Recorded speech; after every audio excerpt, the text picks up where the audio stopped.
Bonjour mes amis, que Dieu vous bénisse tous. Que le Saint-Esprit, l'Esprit de Dieu, l'Esprit qui dirige tous ses enfants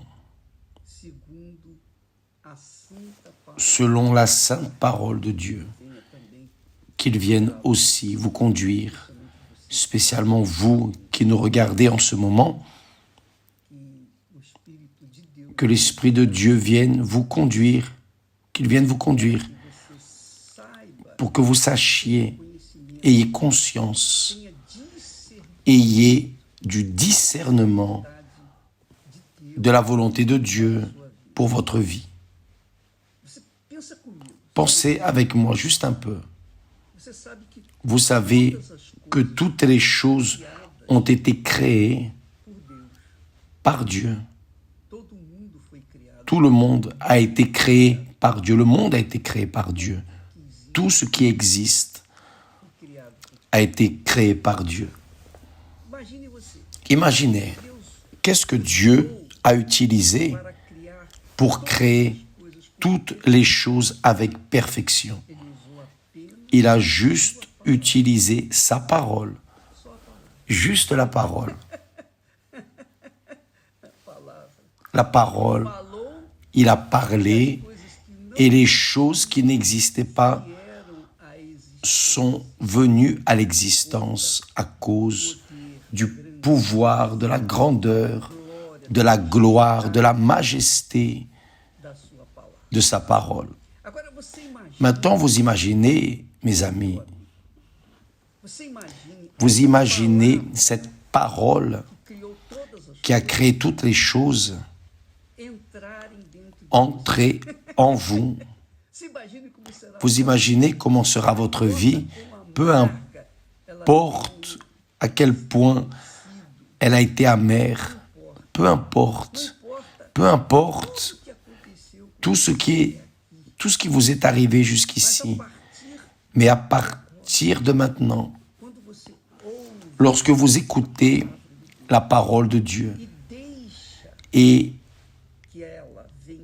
la laissez entrer dans votre vie, votre intellect, vous acceptez, vous soumettez à la parole de Dieu, imaginez ce que cette parole va faire à travers votre vie. C'est intéressant, n'est-ce pas? Dites la vérité, parce que aujourd'hui, nous moissonnons les fruits de ce que nous avons semé hier. Nous moissonnons aujourd'hui ce que nous avons semé hier. Nous allons moissonner demain ce que nous sommes en train de semer aujourd'hui. De façon à ce que si nous commençons à semer aujourd'hui la parole de Dieu en nous, vous imaginez ce que nous allons moissonner demain. C'est très grand. C'est que les personnes, malheureusement, ne prêtent pas attention à la parole. Elles ne prêtent pas attention à la parole de Dieu. Elles n'ont pas d'oreille pour entendre la parole de Dieu. Malheureusement. Et à cause de cela, elles continuent de moissonner ce qu'elles ont semé hier et elles continuent à semer aujourd'hui ce que le monde offre. Le monde offre des fantaisies. Le monde offre des illusions. Le monde offre, c'est ce que le diable a fait avec Jésus. Il l'a amené jusqu'au sommet de la montagne et a dit, tu vois, toute la gloire de ce monde, tout cela m'appartient, il est menteur. Tout cela est à moi et je te le donnerai si tu te prosternes et m'adores. Alors, le diable fait cela avec nous. Le diable fait cela avec toutes les personnes. Il offre monts et fonds, il offre la gloire de ce monde. Cependant, les personnes ingénues, les personnes naïves, qui n'ont pas d'oreilles pour écouter la voix de Dieu, ont des oreilles pour écouter la voix du diable. Et elles courent après la fantaisie ou les fantaisies des illusions de ce monde. Et là, que vont-elles moissonner? Une vie de disgrâce. Elles vont moissonner une vie infernale. Un jour, ça va bien. Un autre jour, le reste de la semaine, les choses vont mal. Pourquoi? Parce qu'elles prêtent attention. Elles ont des oreilles pour écouter la voix du mal, de l'illusion, du mensonge. Ce monde est un monde de mensonges. Un monde de mensonges. Et la raison, mes chers amis, du pourquoi il y a tant de souffrance dans ce monde, c'est à cause de cela. Parce que le monde est davantage incliné à écouter la voix du monde, la voix des ténèbres, que la voix de Dieu. Ils n'ont pas d'oreille, les personnes n'ont pas d'oreille pour prêter oreille à la voix de Dieu. Mais Jésus a dit, voyez ce que Jésus dit. Il dit aux religieux, il a parlé aux religieux juifs et il continue à parler aux religieux de ce monde parce que le monde offre aussi des religions. Le monde offre toutes sortes de religions. Toutes sortes de religions. Le monde a à offrir, mais cela n'apporte aucun résultat positif. Parce que si la religion résolvait le problème des personnes, ce monde serait une merveille, une mer de roses. Donc faites attention. Jésus a dit aux Juifs, je sais que vous êtes descendants d'Abraham. Abraham a été le père de la foi. Il est le père de la foi de ceux qui suivent le Dieu d'Abraham, d'Isaac, d'Israël. Il dit, je sais que vous êtes descendants d'Abraham. Cependant, vous cherchez à me faire mourir. Vous voulez me faire mourir. Pourquoi cherchez-vous à me faire mourir? Quel mal vous ai-je fait? Ai-je volé? Vous ai-je trompé? Ai-je fait quelque chose contre vous? Non. J'ai enseigné la parole que j'ai reçue de mon Père. Mon Père m'a enseigné. Mon Père m'a donné la parole et je vous la transmets. Mais vous ne voulez pas m'écouter? Il a dit, vous cherchez à me faire mourir parce que ma parole ne pénètre pas en vous. Vous cherchez à me faire mourir parce que ma parole ne pénètre pas en vous. Ma parole n'entre pas en vous. La parole de tout le monde, vous ne croyez pas. Vous croyez, mais ma parole, vous ne croyez pas. Vous croyez en tout, sauf dans ma parole. Ma parole n'arrive pas à pénétrer en vous. Tellement votre cœur est dur. C'est pour cela que vous voulez me tuer. Mes amis, nous allons bien penser maintenant. Comment est votre vie? Parce que la parole de Dieu, c'est la parole de Dieu. Quand Dieu parle, les choses arrivent. Ce qu'il dit arrive. Jésus a dit, le voleur est venu pour dérober, égorger et détruire, se référant au diable. Le voleur, le diable, ne vient que pour dérober, égorger et détruire. Moi, Je suis venu afin que les brebis aient la vie et qu'elle ait en abondance. Et lorsque Dieu promet la vie, ce n'est pas une petite vie médiocre, misérable, mais une vie abondante et éternelle. Éternelle. Mais comment cette vie abondante se produit-elle dans notre vie lorsque nous laissons la parole de Dieu pénétrer en nous, lorsque nous buvons de sa parole, lorsque nous mangeons de sa parole, comme notre pain quotidien. La parole de Dieu, lorsqu'elle pénètre en nous, transforme notre vie, enlève les complexes d'infériorité, enlève la misère, enlève les maladies, enlève toutes sortes de mal qui existent dans notre intérieur. Donc la vie abondante que Jésus promet, ce ne sont pas des richesses et de la gloire de ce monde, non. Ça c'est très peu, c'est insignifiant. Toute la richesse de ce monde appartient à Dieu. Ça a toujours été à lui et c'est à lui et ce sera toujours à lui. Mais la richesse qu'il veut nous donner, ce n'est pas de l'extérieur vers l'intérieur, mais de l'intérieur vers l'extérieur. Elle commence en nous, de chacun de nous.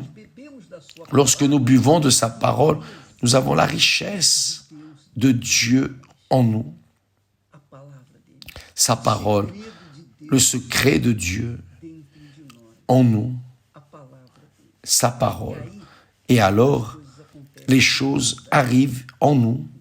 Donc, sa parole, qui est son esprit, le Saint-Esprit, l'esprit de la sagesse, l'esprit de la connaissance, l'esprit de la crainte de l'Éternel, c'est l'esprit de la lumière, de la paix, l'Esprit Saint qui a conduit Jésus.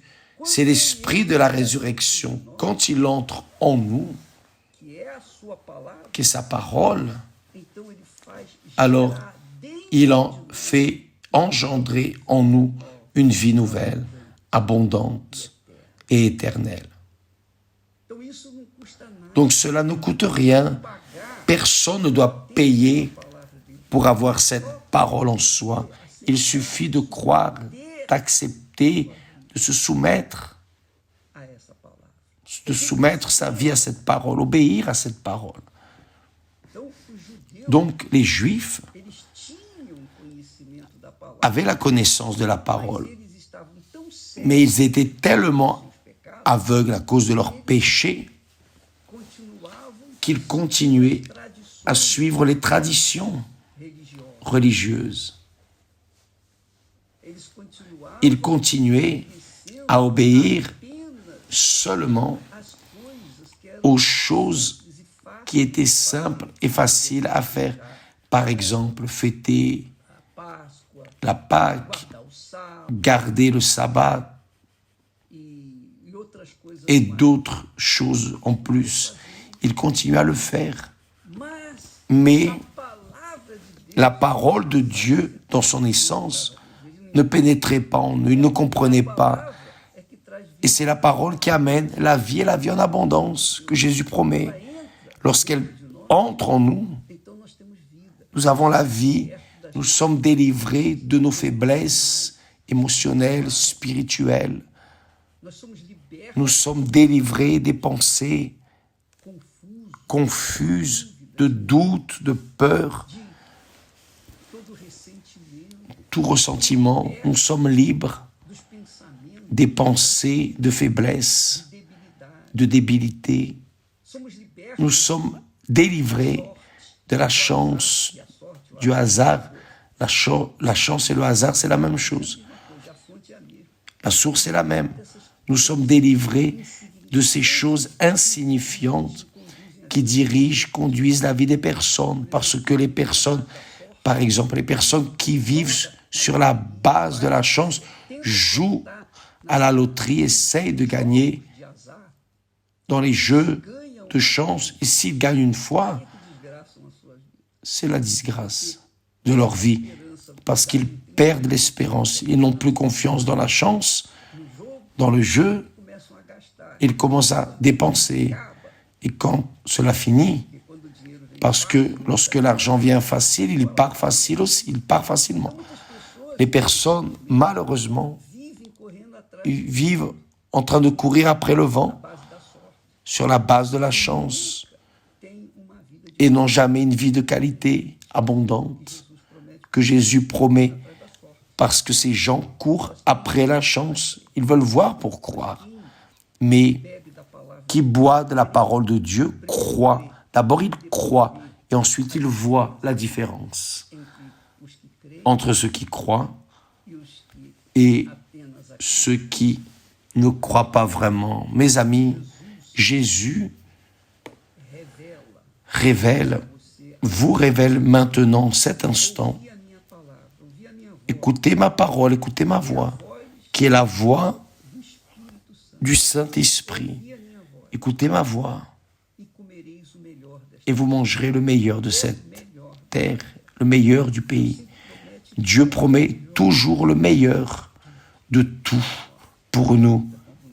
La vie en abondance. Donc la vie abondante commence en vous. Lorsque vous changez votre tête, changez vos idées, changez vos pensées, arrache de vous les mensonges et met en vous la vérité qui délivre, alors vous devenez une personne bénie. Vous devenez fort, résistant aux complications que ce monde apporte. Vous devenez victorieux, victorieuse, vainqueur. Parce que vous ne dépendez plus de choses ni de personnes. Vous dépendez seulement de la parole, de la source de la vie, qui est la parole de Dieu. Imaginez-vous, si avec la parole, Dieu a créé toutes les choses, imaginez cette parole en vous. Voyez qui vous êtes capable d'être. C'est ce que Jésus est en train de dire. Je suis venu pour que les brebis aient la vie, et la vie en abondance. C'est ce qu'il offre. Mais cette vie en abondance commence en vous, non à l'extérieur, non en gagnant à la loterie, mais en vous soumettant à la parole, à la voix de Dieu, obéissant. Là, oui. Donc, petit à petit, vous commencez à semer la parole de Dieu dans l'obéissance et votre vie change. Vous cessez de croire dans la chance, vous cessez de croire dans ce monde, vous cessez de prêter l'oreille à la voix de ce monde pour écouter seulement la voix de Dieu. Vous obéissez. Et parce que vous obéissez à la parole de Dieu, elle se produit dans votre vie. C'est la bénédiction que Dieu promet à ceux qui obéissent. Qu'allez-vous faire alors? Jésus a dit aux Juifs religieux, « Je sais que vous êtes de la descendance d'Abraham, mais vous cherchez à me tuer parce que ma parole ne pénètre pas en vous. » Que la parole de Dieu pénètre en vous maintenant et fasse concevoir une vie nouvelle, abondante, bénie, à partir de cet instant, à partir de ce moment, que le Saint-Esprit entre en vous, qu'il entre en vous et vienne illuminer vos pensées, déplaçant les sophismes de ce monde et faire de vous une personne illuminée, littéralement illuminée, sage, craignant l'Éternel, droite, et qui certainement fuira du mal, comme Job, d'accord? Que Dieu vous bénisse tous, et à demain, au nom du Seigneur Jésus. Amen.